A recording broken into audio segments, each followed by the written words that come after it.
What is up, guys, and welcome back to my another video. And this is probably the most nerve-wracking video I've made so far. England versus Denmark, Euro semi-finals. The winner faces Italy in the finals. Very nervous today, and these two countries have a rich footballing history that go way back to the late 19th century. So I'll give you some historical facts about the two nations. First up, the English FA was the first football association formed in 1863. Uh, and then the Denmark Football Association was founded in 1897, and it was the fifth ever national football association and the first one outside of the British Isles. Their first friendly was in 1911 in London, where the Great Britain team won 3-0. And in 1914, the Great Danes returned the favor with a 3-0 beating of the Great Britain team as well. They met twice in between in official matches or kind of official matches. In 1908, the Great Britain team met the Danish football team in the Olympic gold medal match and beat them 2-0. And in the next Olympics in 1912, they beat them 5-3. So they won two gold medal matches against the Danish football team way back when. The Danish football team got their revenge on them, however, in 1948 in a bronze medal match. They beat the Great Britain team 5-3. So they got a little bit of revenge back then.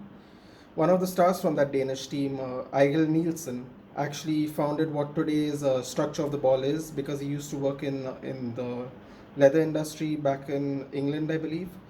And he kind of formulated what today's ball looks like. In 1962, he came up with this 32 panel ball, which is 20 hexagonal shapes and 12 pentagonal patches. And it was introduced in 1962, and the structure of the ball has been the same ever since. So a Danish player actually came up with the design of what today's ball looks like.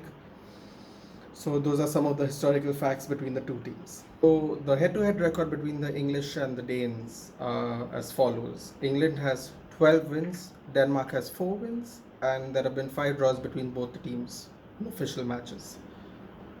The Euro head-to-head record, however, is 2 wins to England, 2 draws, and only 1 win for the Danes.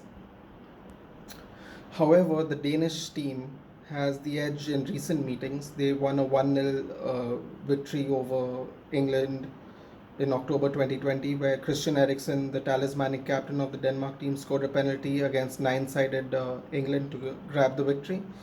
And the other match was a draw. Now, the Danish team, of course, is playing for something higher. As we all know, the talisman Christian Eriksen, of course, met an unfortunate cardiac arrest on the pitch, and it captured the hearts of every neutral fan and, quite honestly, every football fan. And the Danish team have something to play for, basically, which is a lot higher than football itself, I would say.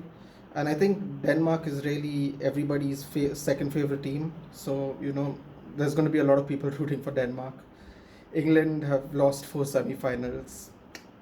They've not done well in their last 2 meetings against Denmark.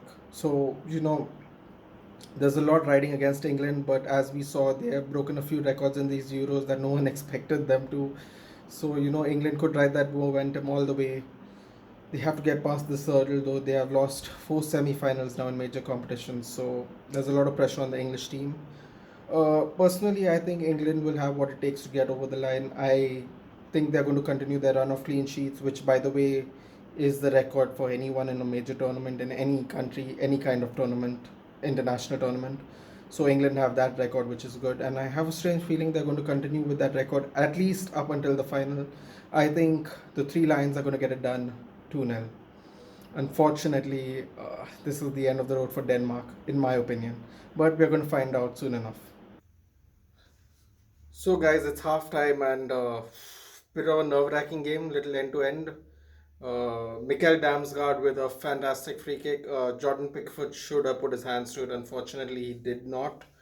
He got his fingers to it, but it wasn't enough. It was hit with a lot of power. It was kind of in the middle. I'm surprised actually Pickford didn't hit it. But what a strike from Mikkel Damsgaard. Probably after Spinazzola, the player of the tournament. Definitely young player of the tournament, in my opinion. And England were put on the back foot really quickly. Denmark were falling back a little bit. Then there was a beautiful through pass to Bukayo Saka. Saka fizzed it low. Kjaer made a tackle too early. It bounced off of him and went into the goal. It was an own goal, even though Sterling was lining up for it perfectly. Hard luck on the Danes. We are 1-1. I'm so nervous right now. I mean, let's see what happens. Oh my god, guys. England are in the finals of the Euros. How many people would be saying that today? England are in the finals. Harry Citizen Kane with a penalty. Actually, the penalty miss. Kasper Schmeichel hit it back to him, kind of bounced off of him, and then Harry Kane hit it with the follow through. Very, very lucky, very, very fortunate. The penalty, in my opinion, was soft. However, slightly earlier in the game, I thought Harry Kane should have gotten a penalty. One of the pundits after the match also said he should have gotten a penalty. So in the balance of play, maybe the penalty, a penalty here, penalty there, taken, given away. I can't explain to you how relieved I was after the game was over. Uh, this is the first time England are the Euros finals. Uh, First time in my lifetime, first time ever. Whew.